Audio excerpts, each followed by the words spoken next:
এই অৰুণোদয় মাহত আমি প্ৰত্যেকটো পৰিয়ালৰ ঘৰলৈ যাম।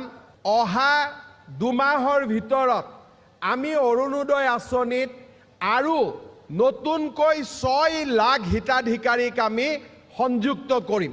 এই দিনটোত আমি গুৱাহাটীত মই ইয়াত অহাৰ আগতে 2টা কামৰ শুভাৰম্ভ কৰি থৈ আহিছিলোঁ। সেই 2টাৰ বিষয়ে ৰাইজক দুআষাৰ ক'ব। অৰুণোদয় মাহ অৰ্থাৎ আজিৰ পৰা আমি আমাৰ ৰাজ্যখনত এমাহৰ বাবে অৰুণোদয় মাহ আৰম্ভ কৰিম। এই অৰুণোদয় মাহ কি? আমাৰ লাহোৱাল সমষ্টিত প্ৰায় 16,000 অৰুণোদয় হিতাধিকাৰী আছে। অসমত প্ৰায় 20 লাখ অৰুণোদয় হিতাধিকাৰী আছে। কিন্তু এই অৰুণোদয় হিতাধিকাৰীসকলক আমি কেতিয়া অৰুণোদয় দিছিলোঁ? 2 বছৰ আগত। ইয়াৰ ভিতৰত কিছুমানেতো ইতিমধ্যে চৰকাৰী চাকৰিও পাব পাৰে। ইয়াৰ ভিতৰত কিছুমানৰ আৰ্থিক অৱস্থা ভালো হ'ব পাৰে আৰু ইয়াৰ ভিতৰত কিছু ব্যক্তিয়ে মৃত্যুও হ'ব পাৰে। এই অৰুণোদয় মাহত আমি প্ৰত্যেকটো পৰিয়ালৰ ঘৰলৈ যাম। কোন ঘৰলৈ যাব? আমাৰ NCC, NSSত কাম কৰা, প্ৰশিক্ষণ লোৱা ছাত্ৰ ছাত্ৰীসকল। তেওঁলোক আমাৰ ঘৰে ঘৰে যাব আৰু হিতাধিকাৰীসকলৰ এটা সৰজমিন তদন্ত কৰিব। আমি ধৰি ল'লোঁ যে 20 লাখ হিতাধিকাৰীৰ পৰা 1 লাখ হিতাধিকাৰী কমি যাব, 19 লাখ হ'ল।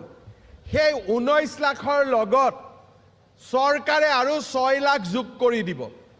তাৰ মানে অহা 2 মাহৰ ভিতৰত আমি অৰুণোদয় আঁচনিত আৰু নতুনকৈ 6 লাখ হিতাধিকাৰীক আমি সংযুক্ত কৰিম।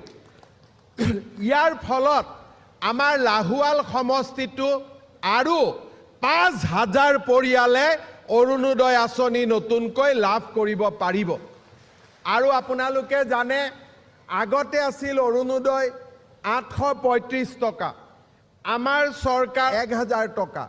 10 অক্টোবৰৰ পৰা অৰুণোদয় হ'ব 1250 টকা প্ৰত্যেক মাহত। এই 250 টকা আমি কিয় দিম? যাতে অসমৰ ৰাইজে ইলেক্ট্ৰিচিটিৰ যিটো বিল আহে, দুখীয়া ৰাইজত যাতে ইলেক্ট্ৰিচিটিৰ বিলটো দিব পাৰে। মই বিনোদ হাজৰিকা ডাঙৰীয়াক আহ্বান জনাম যাতে আমাৰ লাহোৱাল সমষ্টিত আৰু ভাল দৰিদ্ৰ দুখীয়া পাবলগীয়া এনেকুৱা 5,000 পৰিয়াল চিনাক্ত কৰে আৰু চৰকাৰী নিয়ম নীতিৰ মাজেৰে আমি তেওঁলোকক এই অৰুণোদয় আঁচনি সম্প্ৰসাৰণ কৰাৰ বাবে আমি ব্যৱস্থা ল'ম।